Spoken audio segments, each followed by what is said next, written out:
Afternoon, everybody. I'm pleased to see so many people here so soon after lunch. This little presentation is really intended for people who are relatively new to contesting. I know there are a lot of people here who are quite experienced, so I hope they will bear with me if I go over something that they already know. Just to give you an idea, how many people here would consider themselves inexperienced or have no experience of contests? Only a few, right, half a dozen. Okay, well, what we're going to cover is what are contests, what are they good for, and what are they not so good for. We'll look at one or two examples of contests for beginners. I'll talk briefly about contest logging. I'll review the modes that there are for contesting. Contesting on the internet, now there's a hot topic dear to everybody's heart, and then we'll maybe have time for a few questions and demonstrations. So these are just my informal definitions. Contests are operating events with time limits, and they can be anything from an hour to 48 hours. In the past, when contests first started in the 30s and 40s, they sometimes went on for 1 or 2 weeks. And even in the 60s and 70s, there were a couple of major contests that lasted for 96 hours over 2 full weekends. And the idea in a contest, as in any competitive event, is to do things fast, to work as many stations as you can within the time limit, and you get points and multipliers.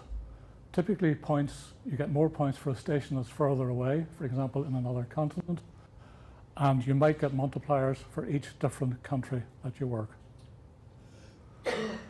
And contests can be, by the way, because my experience is with HF mainly, I'm just referring to HF contests in this presentation. And the contests may be single band or multi-band. Anyone give me an example of single band contests? IRTS 80 meters counties, and there's also a 40 meters counties contest. The RSGB has 80 meter contests each month on separate contests for CW, sideband, and data. And contests may be for single operator or for multi-operators. The multi-operator ones tend to be longer contests, typically 24 hours or more. And the contest can be single mode, CW or sideband, and sometimes mixed mode, CW sideband, and perhaps even data, RTTY. Now, what's the minimum information you need for a QSO to be a QSO? What do you have to exchange? Call sign. Yeah, anything else? You have to exchange call signs. I don't think you have to exchange anything else. To me, a valid QSO is the exchange and acknowledgement of call signs. And in contests, you don't even have to, both people concerned don't have to exchange call signs, because usually one station is calling another, and when you're calling another station, you don't give that station's call sign, you just give your own. And the station that you're calling knows you're calling him because you're on that frequency.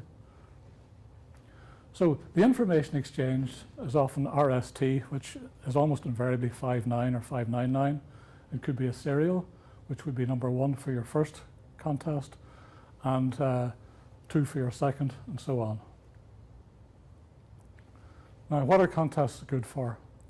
Well, really, you can work lots of stations quickly without having to go through the usual, what I call rubber stamp QSO. You're 5 and 9, QTH is Dublin, name Paul, rig is a K3, weather's lovely. Please QSL, next please. You know, contests, cut that all out, and you can get on to the next one very quickly. It's a good way to add to your country totals, because contest stations like you to call them, because at the very least you'll represent extra points, and you might represent a new country, Ireland. You get lots of QSLs, but that's only a benefit if you like QSLs. It's a good way to improve your CW, because you can take contests at your own pace. In contests, there are two modes. Either you're calling other stations, or sorry, you're answering other stations, or you're putting out CQs. And when you start, the last thing you do is put out CQs, because if two or more stations call you at once, you simply won't know what to do. So what you do at first is what's known as search and pounce, where you call other stations. And the way you do that is you just wait till they finish transmitting and give your call sign. And we'll have a little bit of practice between us at that in a few minutes. They're a good way to get used to pile-ups, but that's really only when you graduate to the stage of calling CQ or calling contest. And if you have 2 or 3 or 4 or maybe a lot more stations calling you at once, it's intimidating at first until you get used to it. It's a quick way to renew acquaintances. It's nice to work stations that you've worked before, even if you don't say much to them. You can improve your station, especially your antennas. There's no point in having a nice station like this with expensive equipment and 2 or 3 or 4,000 euros worth and spending only 100 or 200 on an antenna. It's a complete waste of money. Now people say, well sure, what does it matter? I can work everything I hear. And so you can, but you have absolutely no idea of what you can't hear. And once you get a beam or get used to a beam, the difference between that and a G5RV or even a dipole is like night and day, because you can turn the beam in the right direction to get the strongest signal, and you hear so many more stations that you simply wouldn't hear without the beam. And what are contests not so good for? Well, the usual objections are that contesters just don't care. We've been running this net for 20 years in this frequency every weekend, and contests land on top of us, contesters land on top of us. That can happen, but nobody has a particular right to any frequency in the bands. So the people that think contesters don't care are the people who don't do contesting. And you tend to get lots of unwanted QSLs. Anybody got any comments? By the way, feel free to, Jerry, you're laughing. The same things all the time. Yeah. Yeah. Yeah. Right. Now, the interesting thing is that there's no formal entry requirements to start contesting. Absolutely anybody can join in. There's no entry fee. You don't have to belong to a club. You don't even have to send in a log. You don't have a minimum number of QSOs, though it's usually better to have more than one. And the stations you call are invariably happy to, that you're calling them. And particularly in the later stages of the big contests. By the way, does anybody know what the big contests are? Beginners, do you know the names of any contests? Well, one of the main big one, the major contest is the CQ Worldwide Contest, which takes place in October and November each year. There are separate events for CW and for sideband. And in that contest, countries are multipliers. And there are stations go on what are called de-expeditions to all the remote and rare countries in the world. And towards the end of the contest, they will hear you even if you're weak. If you can hear them, you can be certain they will hear you. And if you call them, they will work you. So some of the contests for beginners, IRTS 40 and 80 meters counties. UK contests, the RSGB club calls contests they call them. They're on 80 meters. They only last for 90 minutes. And from EI, we work the UK only. More recent are the UK and Ireland Contest Club. And you don't have to be a member. They run 80-meter contests once a month. They only last an hour, and you can work every one. And IOTA is one of the big contests in the year, run by the RSGB. And what happens is that lots of people activate islands, particularly around Europe, and you get extra points and multipliers for working different islands. The international contests, which tend to be at least 24 hours, CQ Worldwide, which I've already mentioned, CQWPX, where multipliers are prefixes. Do you know what prefixes are, beginners? So, for example, my call EI5 would be a prefix. If you worked on another EI5, it wouldn't be a multiplier, but it would still count for points. The ARRLDX is held in February and March, and we work only Americans and Canadians, and states and provinces are the multipliers for us. IIRU-HF is a mixed mode contest held in the summer, and it's 24 hours, and again, everybody works everybody. And the Russian DX is another very popular one. So how do you find out when and where the contests are taking place? Well, it's very simple. You just go to Google and type in contest calendars, and you get all the information you need. But there's a website called contesting.com, and it lists all the contests, and you'll soon find that there's something on of relevance every week. There's always something that you can try. We mentioned the IRTS counties contests, and the next one is on the 17th of May next month. You'll also see contests listed in EI News, which is emailed to IRTS members each month. I think I can show you that. So that's what it looks like there. Don't know if this, oh, wrong one. So can you tell from that when's the next contest that might be relevant, or is there one on at the moment? Well, you can see this. On the 25th from 1300 UTC, the Helvetica contest, which is where we work Swiss amateurs. It's all modes, CW, sideband and digital, and what you do is you send a serial and you log whatever district or Swiss canton that they send you, and you work Switzerland only. But a very simple contest, very easy to work a few Swiss stations, get a few points and have a bit of fun. And every Wednesday throughout the year, there are 3 separate 1-hour contests. Now they're CW only, run by the CW Ops organization, but they're open to everyone. And I think they're 40, 15. I think they're now all banned. Used to be 20 and 15 only. So don't be shy. Have a go. It's easy on sideband in particular, even if you don't know. Now, just before we go on to contest logging, a little bit about my station here. This is an Elecraft K3 transceiver with a panoramic adapter, or a pan adapter. The pan adapter shows you what stations, or shows you band activity around your own frequency, which is in the center here. And it's very handy for getting a feel for what's happening all around you. To me, using a radio without a pan adapter is like driving a car without any mirrors.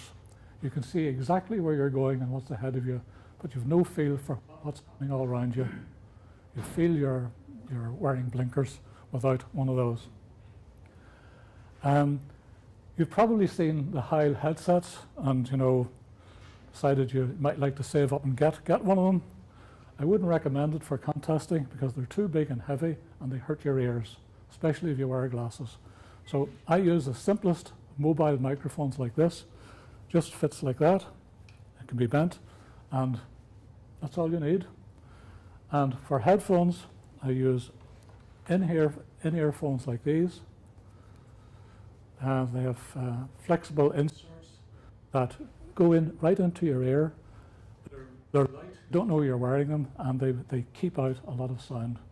So if you're working in a multi-operator environment, it cuts down a lot of the noise from the other operators. And it's extremely light. And in a sideband contest, the last thing you want is a hand microphone with push to talk, because when you're doing contest logging, you need both hands free for logging. So I use a foot switch like this. Just press it, and it puts the rig into transmit. Very simple, but very effective. Okay, let's have a quick look at contest logging. Well, I think it's obvious why you would use a computer to do your logging, because otherwise you have to do it on paper. You have to record times, frequencies, call signs. You have to add up and calculate the points yourselves. You have to make sure you avoid dupes, because people don't like you calling them for a second time on the same band, because you don't get any points for dupes. You don't lose any points, but it's just a waste of everybody's time. And the statistics keep you motivated. And what do I mean by statistics? What statistics do you think there might be? Well, really, they tell you how fast you're working the stations. And I think we might spend 2 or 3 minutes just trying this. Let's see, can I do this? Okay, I've set this up. This is the CQ Worldwide CW contest with my own contest logger called SD. And we're going to have a mini contest. I know it says CW, but we're going to pretend it's sideband. And I'm going to call CQ, and I want you to come back. You needn't shout, just talk call signs at me, and I'll try and log a few. So, CQ contest, Echo India 5 Delta India, Echo India 5 Delta India, contest.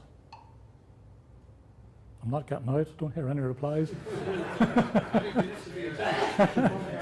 I need a better antenna. CQ contest, Echo India 5 Delta India, contest. EI2 Hotel India Bravo, 5914. I forgot to, I would need to turn that off. Right. Okay, and this one you give your zone, and the software pre-fills the zone depending on the country, and it's 14. Now, you also see the software tells you that this is going to be a new country, and it's going to be a new zone on 15 meters, and the zone will be 14. This is where a contest where really all you need to log is call signs. Okay, we've now logged that, and we get no points, because in this contest you don't get any points for your own country, but it does count as a country multiplier and a zone multiplier. So our score is still 0, even though we have 2 multipliers. CQ contest, Echo India 5 Delta India, contest. 8 Papa 6 Papa Zulu. 8 Papa 6 Papa Zulu, 5914. 5914. Oh no, you're not. I'm sorry, but 5 maybe. Oh, 8. You're number 8. Okay, thanks for number 8. Okay, so now we've logged 2 QSOs, and look, our QSO rate per hour is 105.9, but it's just gone down because we're standing here wasting time. You need to keep working them to keep the rate up. So CQ contest, Echo India 5 Delta India. CQ contest, Echo India 5 Delta India, contest. K3LR 5914. That's 5, that's okay, thank you. Okay, our rate has gone back up to 102, and in 5 seconds it'll go down again. Now, how fast can you realistically keep the rate up to, or what do you think would be reasonable targets? Well, I'll tell you what, let's work a few more just while we're in the mood. CQ contest, Echo India 5 Delta India, contest. G3XTT, hi Don, 5914. 5914. Thank you. I'm going to do something here. Let me see if does this work. I'm going to load. This will do. No, I know what it is.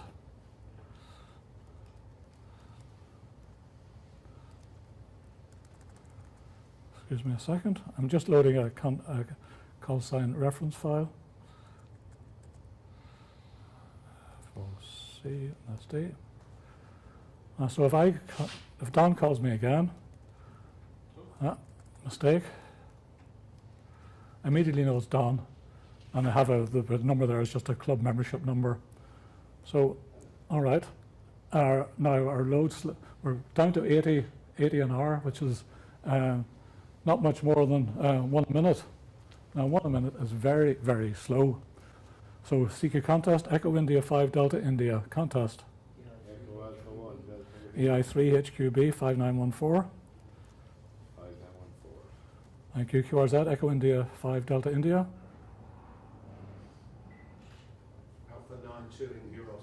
A92IO 5914.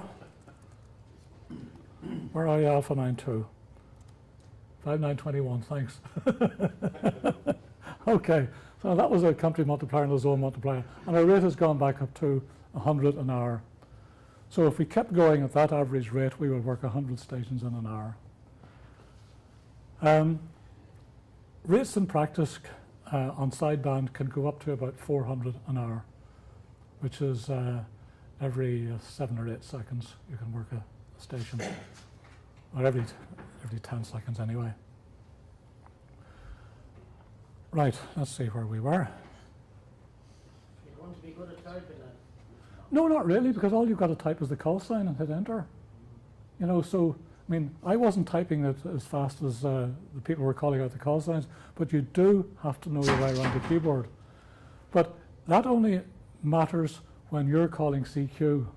If you're calling other stations, you can take all the time you need to get their call sign and have it in, already entered, before you call them.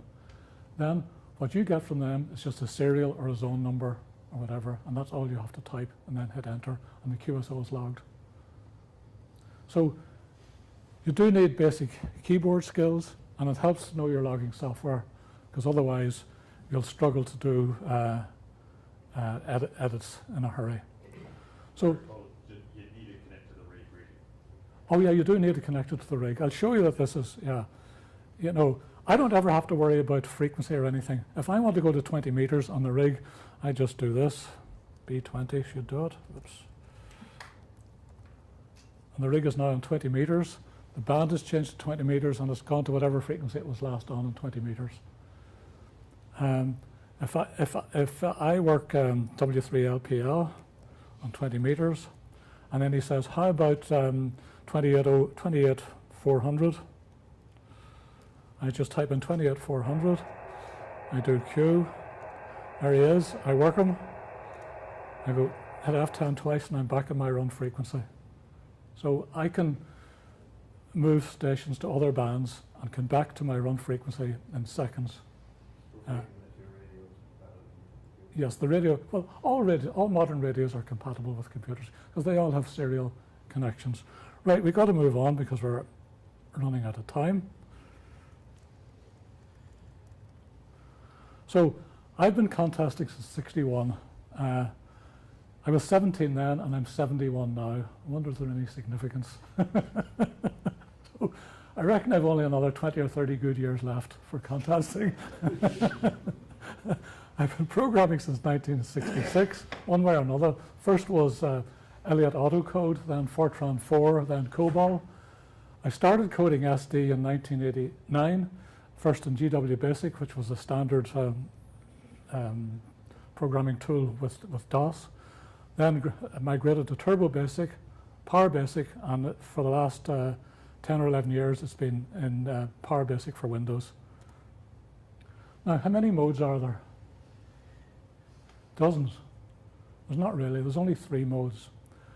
There's phone, well, particularly for DXCC purposes, which is the DX Century Club. All phone modes are simply recognized as the one, whether it's CW, sorry, whether it's sideband, FM, AM, or DSB. All data modes count as one mode.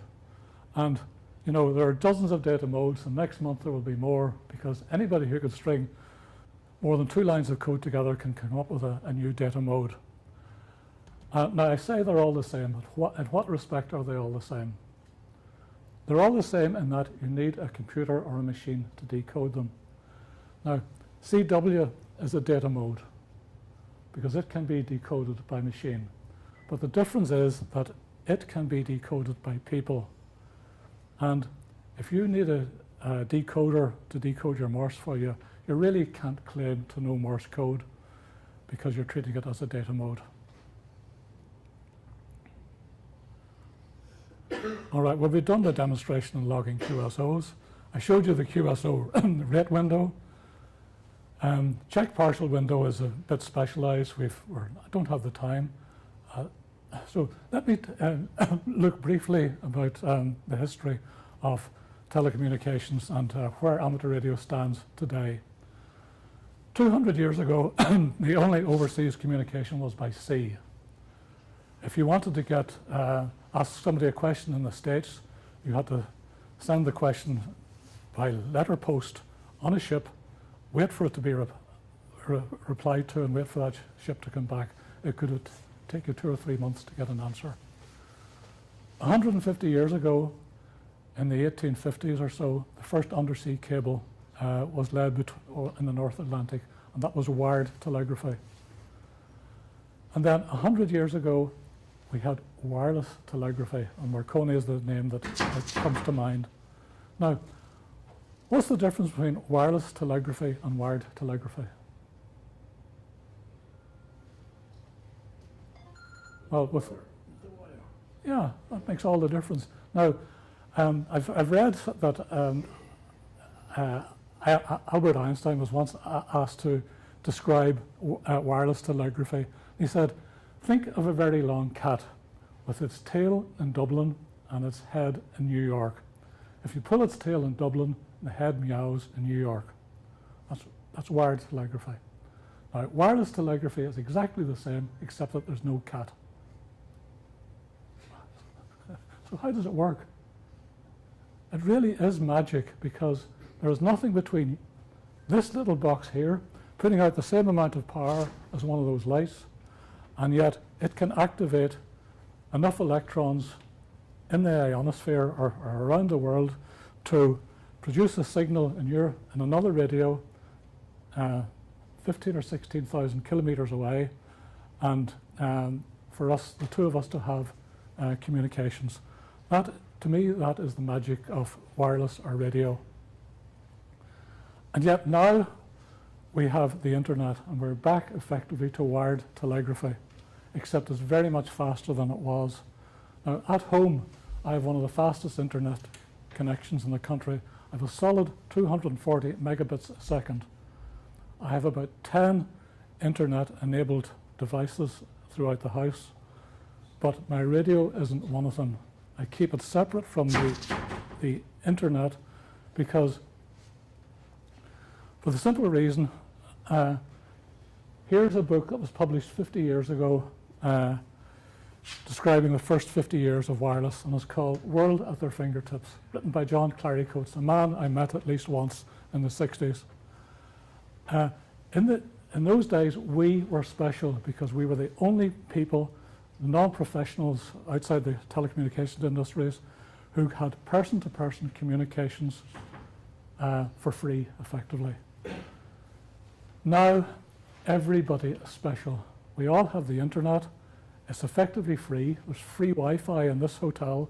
You can contact anybody, anywhere in the world for free, if you know their Skype ID. So we're not special anymore. The only way we can still be special is to use radio or wireless and nothing else.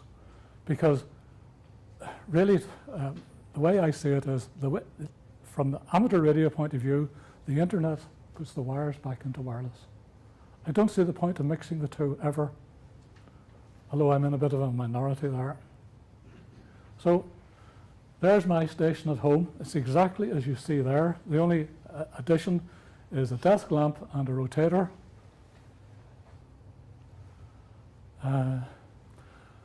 No, my motto for contesting is one small radio is enough.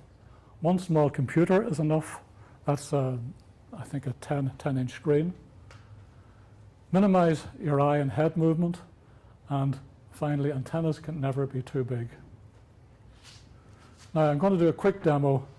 A lot of you don't know Morse code, but some of you do.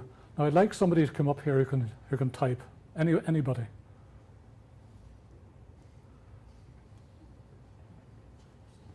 Now, anybody, come on, you can type, come on. All right. It doesn't matter. You just have to type a question. Let me just check that this works.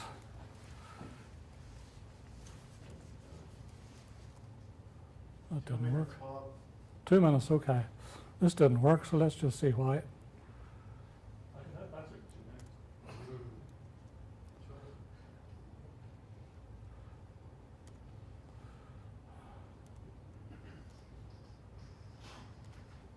it's not working.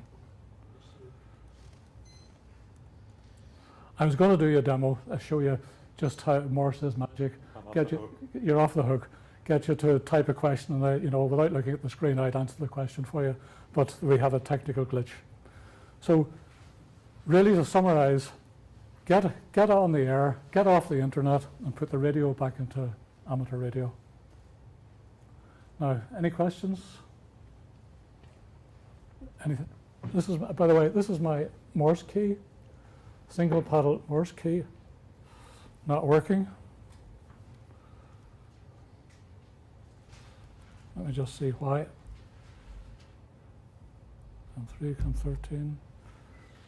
Sorry, Paul, one of the things you mentioned as well was that anyone could join in a contest. Yes, And also that you should really check the rules, yes. just so you know who to call and what the exchange is. That's right. I showed you in this, the EI News. Just go back to that. Only take us. Let's go to this one. Just to cut across here with Paul, you mentioned that IOTA was a UK contest. I would tend to suggest it would be better considered international. Yes, you're absolutely right.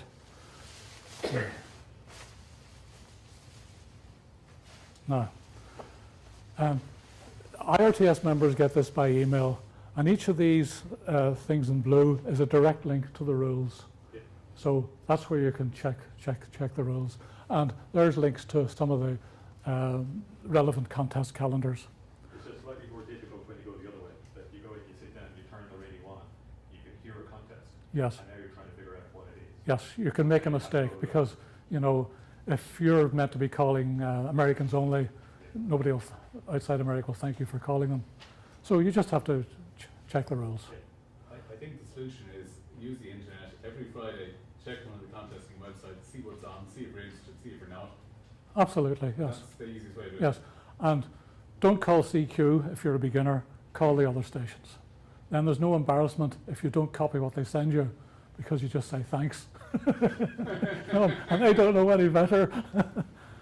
But it's, when you get to the stage where you can call CQ and handle what I would call a mini pile-up, you need to have your wits about you and you need a little bit of practice. Just one or two contests I think also require strange things. I think one of the Japanese looks for your age or something Your like age. that. And another one may look for your year that you were First time I did that contest, my age was 19. Yes. Okay, ladies and gentlemen, sorry to interrupt. I'd like you all to show your appreciation for Paul O'Kane and for sharing his topic. Thanks very much.